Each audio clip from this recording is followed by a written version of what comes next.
Manchester United dalam musibah kehilangan pemain kunci karena cedera. Untuk mensiasatinya, mereka pun melakukan sejumlah pembelian secara tiba-tiba dan terkesan panik. Sayangnya, pemain yang datang terasa gaje seperti Sergio Reguilon. Padahal pemain ini jarang bermain secara reguler di klub lamanya. Cetak Gol akan mengulas pembelian panik Manchester United sebagai berikut.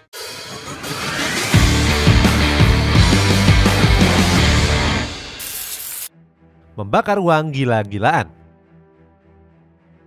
Manchester United menjadi salah satu tim Premier League terboros di bursa transfer musim ini. Jika di total mereka menghabiskan 196 juta euro atau 3,2 triliun rupiah. Pembelian jor-joran ini dinilai wajar sebab skuad Setan Merah berambisi meraih gelar di musim ini. Kedalaman yang dinilai lemah berusaha Ten Hag perbaiki musim ini. Pemain pertama yang didatangkan manajemen The Red Devils adalah Mason Mount. Pemain berdarah Inggris ini ditebus dari Chelsea dengan mahar 64 juta euro atau 1 triliun rupiah. Kehadiran Mason Mount di Manchester United sempat dipertanyakan oleh Roy Keane. Legenda Setan Merah itu mengatakan Mason Mount gak akan bisa membawa klubnya bersinar di musim ini. Bahkan Roy Keane juga memprediksi kalau karir Mason Mount akan redup dalam 2 musim ke depan. Selain Mason Mount, manajemen The Red Devils juga memutuskan untuk mendatangkan Andre Onana dari Inter Milan. Finalis Liga Champions musim lalu ini ditebus dengan mahar 50 juta pound sterling atau 958 miliar rupiah. Andre Onana diproyeksikan sebagai kiper utama setelah mereka memutuskan untuk mendapat David De Gea. Namun seperti biasa, legenda MU banyak bicara. Kedatangan Onana sempat diragukan oleh banyak pihak, salah satunya adalah Dwight Yorke. Dia menilai Onana nggak bakal lebih bagus dari David De Gea. Terakhir mereka memutuskan untuk mendatangkan Rasmus Højlund dari Atalanta. Pemain yang dijuluki oleh The Next Erling Haaland ini didatangkan dengan harga 75 juta euro. Keputusan Setan Merah merekrut Højlund ini sempat menjadi bahan perdebatan banyak pihak. Sebab pemain 20 tahun ini terlalu digembar-gemborkan dan dinilai nggak begitu gacor saat bermain di Atalanta. Namun Erik ten Hag melakukan pembelaan kepada Højlund. Dia mengatakan pemain Norwegia ini adalah sebuah aset untuk masa depan. Mengecewakan banyak pihak. Meskipun direkrut dengan harga yang mahal, namun performa pemain baru Setan Merah belum sesuai ekspektasi. Sebut saja Mason Mount yang tampil kurang meyakinkan sejak pramusim. Di laga menghadapi RC Lens, Mason Mount disebut tampil ngelawak karena gagal mencetak gol. Padahal saat itu dirinya berada di posisi yang sangat mudah untuk menjebloskan gol. Mason Mount juga dipastikan absen selama 1 bulan karena mengalami cedera. Hal itu sangat merugikan tim sehingga Erik ten Hag harus merotasinya dengan pemain lain. Selain Mason Mount, ada juga Andre Onana yang masih diragukan oleh beberapa pihak. Salah satu yang paling disorot adalah saat The Red Devils kontra Nottingham Forest di pekan ketiga Liga Inggris. Di laga itu, Onana kebobolan 2 gol dalam 5 menit sejak pertandingan dimulai. Onana langsung mendapatkan kecaman dari Peter Schmeichel. Kiper yang menjaga gawang MU di final Liga Champions 1999 itu nggak percaya melihat mantan klubnya kebobolan secepat itu. Schmeichel menyebut kalau Onana melakukan terlalu banyak kesalahan fatal sehingga sangat merugikan tim. Di sisi lain, para fans juga merasa geram dengan petinggi The Red Devils yakni Glazer family. Para supporter sampai melakukan aksi demo untuk menuntut mereka segera mundur dari jabatan. Hal tersebut dilakukan karena Glazer family terlalu mengulur-ngulur penjualan klub. Padahal saat itu pihak keluarga Glazer juga telah membuka negosiasi penjualan dengan perwakilan Sheikh Jassim dan juga Sir Jim Ratcliffe. Beberapa pihak dari keluarga Glazer secara tiba-tiba memutuskan untuk menunda proses negosiasi tersebut. Keputusan aneh. Selain drama penjualan klub, para fans juga geram dengan keputusan aneh yang diatur oleh manajemen.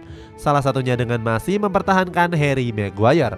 Padahal di awal bursa mereka secara tegas ingin menjual Maguire ke klub manapun yang mau. Alasannya Maguire sudah terlalu sering melakukan blunder-blunder yang fatal yang sangat merugikan tim. Selain itu, Harry Maguire juga punya beban gaji yang gak sesuai dengan harga. Sebagai informasi, gaji Maguire mencapai 190.000 pound sterling atau senilai 3,6 miliar rupiah per pekannya.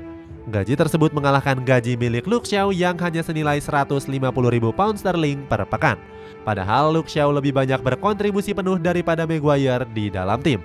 Isu dijualnya Maguire semakin mencuat setelah manajemen Red Devils mencopot ban kaptennya. Ban kapten tersebut kemudian diberikan oleh Bruno Fernandes selaku kapten tim yang baru. Saat itu sudah ada calon peminat Maguire seperti West Ham United dan juga Tottenham Hotspur. West Ham United jadi yang terdepan mendatangkan pemain berpaspor Inggris tersebut. Bahkan manajemen Red Devils sempat mendapatkan tawaran sebesar 30 juta pound sterling.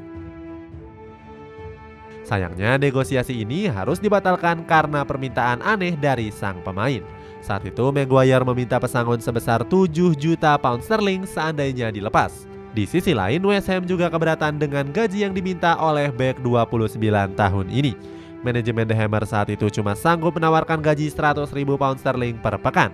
Akan tetapi Maguire menginginkan bayaran yang sama seperti di Setan Merah, yakni 190.000 pound sterling. Erik ten Hag merasa senang saat mendengar Maguire nggak jadi pergi. Dia mengatakan kalau mantan kapten tim nasional Inggris ini masih masuk ke dalam skema permainannya.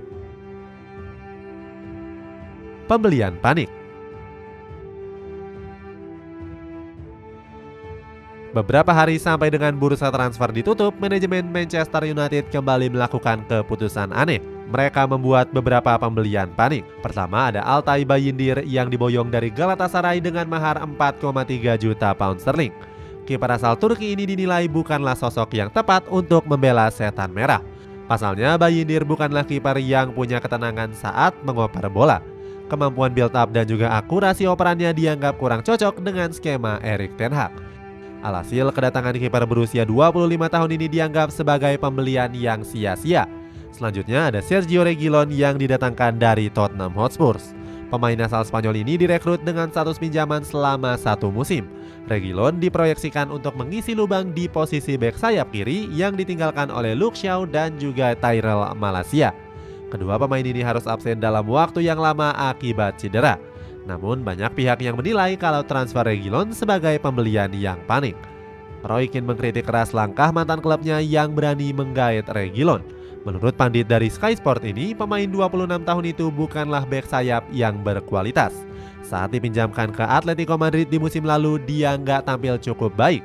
Saat itu Reguilon cuma diturunkan sebanyak 11 laga oleh pelatih Diego Simeone. Kemudian ada Sofyan Amrabat yang berhasil direkrut di detik-detik terakhir bursa transfer. Transfer pemain asal Maroko ini dinilai sebagai langkah panik dari manajemen Setan Merah. Pasalnya Amrabat baru didatangkan menjelang penutupan bursa transfer. Dia diboyong dengan status pinjaman selama 1 tahun dan harus merogoh kocek sebesar 10 juta euro. Apabila bermain apik, bintang Piala Dunia 2022 ini bisa ditebus dengan mahar 20 juta euro. Kedatangannya diproyeksikan untuk menambal posisi yang ditinggalkan oleh Mason Mount. Kehadiran Amrabat yang terlambat mendapatkan kritik dari banyak pihak. Sebab Manchester United seharusnya merekrut sang pemain sebelum kompetisi dimulai. Keyakinan besar Erik ten Hag. Kiprah manajemen Manchester United di bursa transfer membuat Erik ten Hag merasa optimistis. Pelatih asal Belanda ini mengaku cukup puas dengan kehadiran para pemain baru. Pelatih 53 tahun ini menganggap komposisi skuadnya sudah lebih lengkap. Erik ten Hag yakin bisa meracik lebih banyak komposisi taktik dengan skuad yang dimilikinya. Ten Hag sendiri ingin membawa Setan Merah mencapai target yang lebih besar di musim ini. Setelah merengkuh trofi Piala Liga di musim lalu, Ten Hag berhasrat meraih trofi lain di musim ini. Salah satu target besarnya yaitu mengincar posisi papan atas seperti musim lalu. Ten Hag ingin memastikan skuad asuhannya kembali lolos ke Liga Champions secara konsisten. Namun Ten Hag masih enggan menyebut Setan Merah sebagai pesaing gelar Liga Inggris. Menurutnya Manchester United masih perlu waktu untuk menjadi pesaing gelar Premier League. Pendapat Ten Hag ini dibenarkan oleh Rio Ferdinand. Menurut pandit dari BT Sport ini, mantan klubnya belum bisa menyaingi Manchester City. Akan tetapi Ferdinand optimis Setan Merah berada di tangan yang tepat bersama Erik ten Hag. Dia yakin Setan Merah bakal segera menantang The Citizen untuk meraih gelar juara.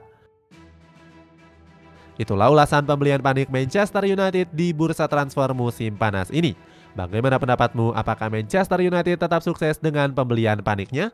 Coba tulis di kolom komentar di bawah ini.